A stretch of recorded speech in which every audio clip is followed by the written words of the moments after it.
Bonjour, bienvenue pour une nouvelle vidéo du cabinet Landau Associés. Parlons d'armes contentieuses. Alors en référé, on peut demander plein de choses. Une provision, une mesure d'expertise ou d'instruction, la suspension d'un acte administratif. Mais à côté de ces différents régimes, qui sont bien indistingués, se trouve un autre type de référé, le référé liberté, qui est tellement puissant que les requérants finissent par l'utiliser pour tout et n'importe quoi. Une ordonnance du Conseil d'État du 27 mars dernier l'illustre encore. Que nous dit cet article? Le voici. Il séduit ce régime. Pourquoi?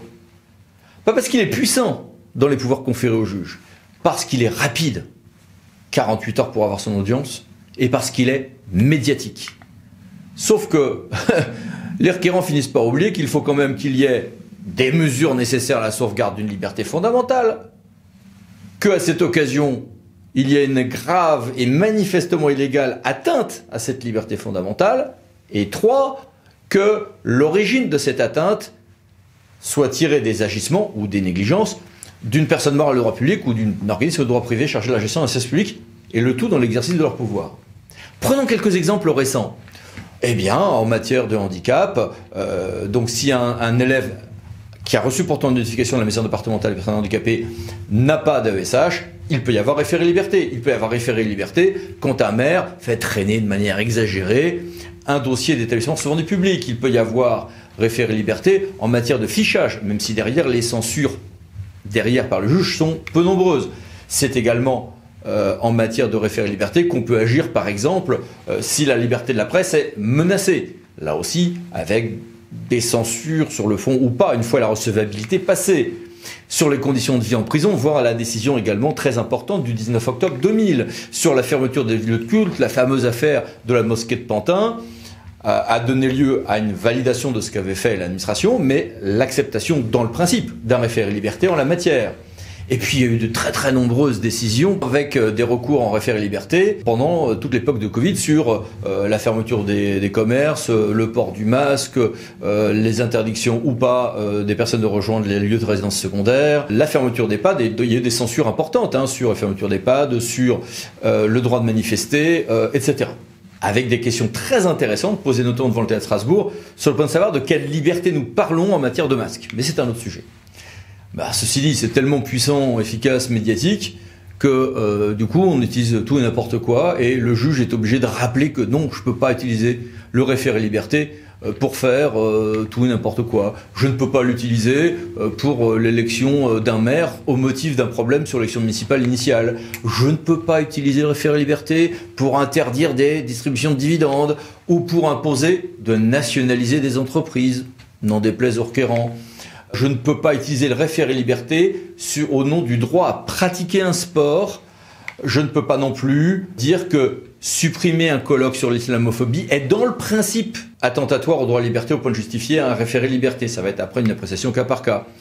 Idem pour une appréciation très médiatisée sur un débat entre un médecin hospitalier et son administration qui finissait par échanger sur la manière de gérer la crise du Covid et demander à l'administration d'arrêter de critiquer ses propres critiques, de répondre à ses propres critiques n'est pas en soi une matière à référé liberté. Non, je ne peux pas demander en référé liberté l'exigence d'être vacciné. Ce n'est pas un domaine à référé liberté.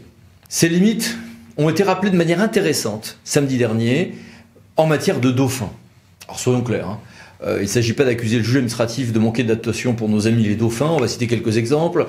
Le Théâtre de Paris qui nous dit que si l'État ne protège pas assez bien les dauphins, il va boire la tasse. Le Conseil d'État en 2018 qui censure une décision de Ségolène Royal qui avait été faite pour protéger les dauphins, mais au nom justement de la protection des dauphins. Et puis surtout, une décision importante du 8 juillet 2020 du Conseil d'État qui a pris des décisions importantes sur les mesures à prendre pour éviter que des dauphins ne soient pêchés en même temps que des bars européens dans le golfe de Gascogne. Sur la base de cette victoire, une ONG a du coup demandé en référé liberté au Conseil d'État carrément de suspendre la pêche de mars à juillet, voire mi-août, et de renforcer les dispositifs de contrôle. Bon. Et c'est là qu'on a quelque chose d'intéressant. D'abord, le Conseil d'État note que si les échouages de dauphins ou les difficultés ont fortement augmenté, elles ont fortement baissé récemment, à la suite notamment de différentes décisions prises sur injonction du Conseil d'État. Et surtout, le Conseil d'État dit « Attendez, ce que vous me demandez, scientifiquement, ça ne serait efficace, non pas si je le fais tout de suite, mais ça serait efficace que si je le fais année après année. Et donc, du coup, ce que vous me demandez n'est pas une mesure d'urgence provisoire, mais quelque chose qui n'a d'efficacité que si c'est pluriannuel. Et ben dans ce cas-là, c'est plus du référé-liberté. C'est à la fois du bon sens, mais c'est nouveau dans cette formulation. Donc, le référé-liberté n'est pas un couteau suisse et n'est pas utilisé au-delà des problèmes d'urgence immédiate. Ça, on le savait. Et cette urgence immédiate s'appréciant en fonction de la durée, éventuellement pluriannuelle de la mesure demandée ou dont la suspension est demandée. Et ça, formulé ainsi, c'est nouveau, c'est passionnant. À bientôt pour d'autres vidéos de notre cabinet. Merci, au revoir.